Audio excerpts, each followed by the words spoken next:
Me llamo Susana, soy ESFP y esta es la historia de cómo lo averigüé.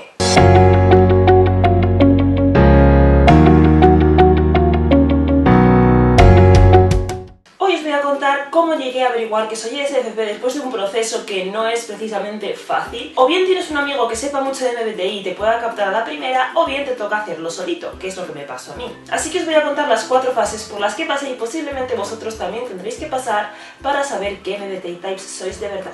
Fase 1. Hacer test. Todas las veces que he hecho un MBTI test me ha salido algo distinto a lo que soy, prácticamente todas.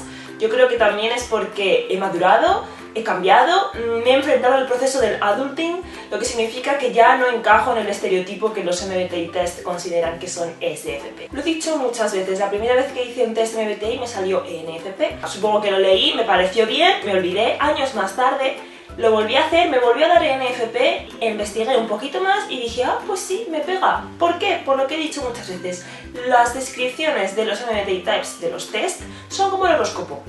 Al fin y al cabo, una u otra te van a encajar.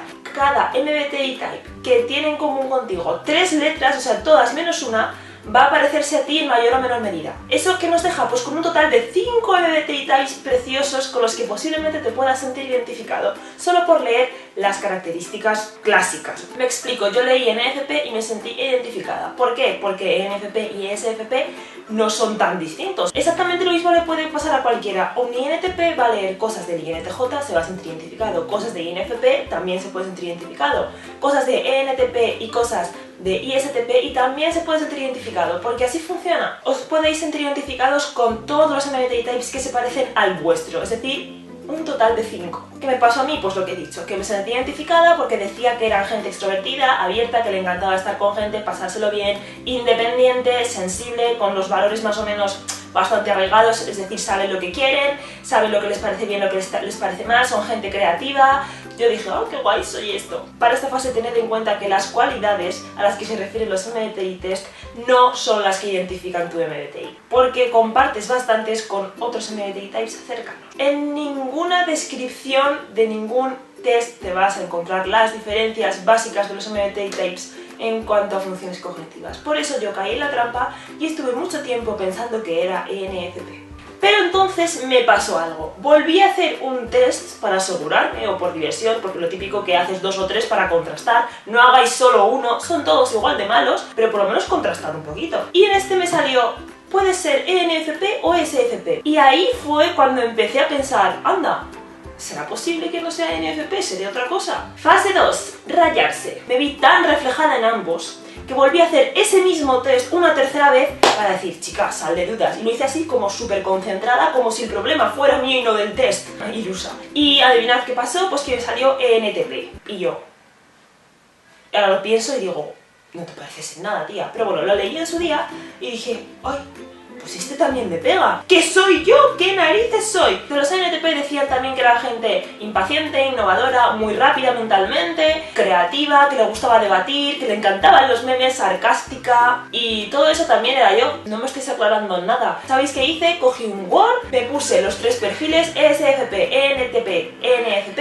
y empecé a subrayar en lo que más identificada me sentía. Esto es verídico. E iba a decidir mi MBTI type dependiendo del perfil en el que más hubiera subrayado. O sea, el epítome de las técnicas de autodescubrimiento, o sea, desde luego. Fase 3. Descubrir las funciones. Yo ya conocía a Carl Jung porque lo había estudiado en psicología en bachillerato, y cuando me enteré que era él el que estaba detrás de esto y no las señoras Myers and Briggs, dije, pues vamos a él. Y ahí es donde descubrí las funciones cognitivas. En Tumblr sobre todo encontré mucha información muy útil y muy extensa. Lo siento chicos, la mayoría de la información útil de MBTI está en inglés. Y entonces ahí es donde descubrí qué era eso de NE y SE, que era lo que separaba fundamentalmente a ENFP y ESFP. Y aquí es cuando me enteré de los funcionamientos cognitivos que no te explican en 16 Personalities ni sucedáneos, y que al fin y al cabo es la base de lo que distingue un MBTI type de otro. Las funciones cognitivas fueron las que me dijeron, chata, los ENFPs y los ESFPs son muy parecidos de cara a la galería, pero funcionan con parámetros cognitivos completamente distintos. Wow. Los ENFPs están continuamente buscando posibilidades abstractas, ideas que no siempre les interesa poner en práctica solo por el puro placer de buscar ideas.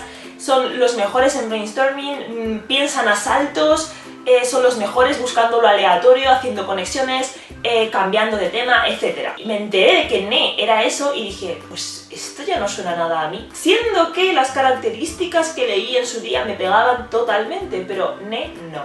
Y entonces descubrí SER, cuyo funcionamiento es gente observadora que continuamente está como alerta, como en consonancia con el entorno, a las que los estímulos sensoriales les pueden afectar normalmente para bien o para mal.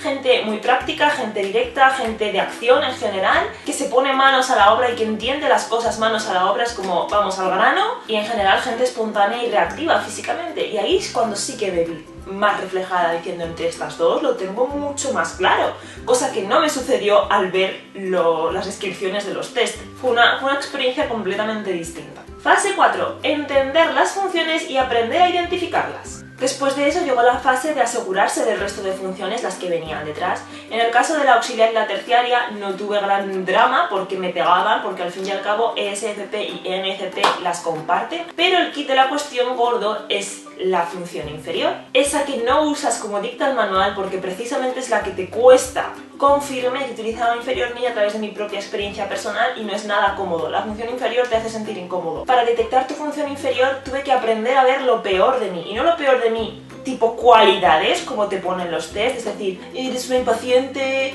y cosas así, porque es como eso ya lo sé, no necesito que me lo digas, sino lo peor de ti en el sentido más profundo. ¿Qué te cuesta más hacer? ¿Cuál es esa parte de tu ser o de tu personalidad que quieres desarrollar y ves que no puedes?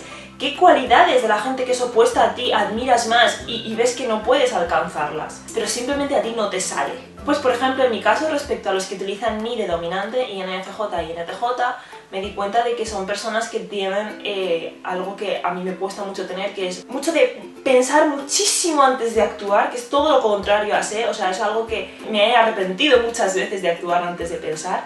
Y NI es todo lo contrario, precisamente por eso a mí me cuesta. Otra cosa por la que me di cuenta también es su necesidad de pensar todo el tiempo a largo plazo, de pensar en el futuro, de pensar en las consecuencias, de pensar en las previsiones. A mí eso me agota y me agobia, o sea, ya me agobia que me pregunten en junio qué voy a hacer en enero del año que viene. O sea, estoy ganando un poco de aplomo en ello, pero en el momento en el que me identifiqué como SFP dije, Dios mío, si es que esto para mí es la casa de los terrores, esto. Ahí es donde identificas tu inferior NI.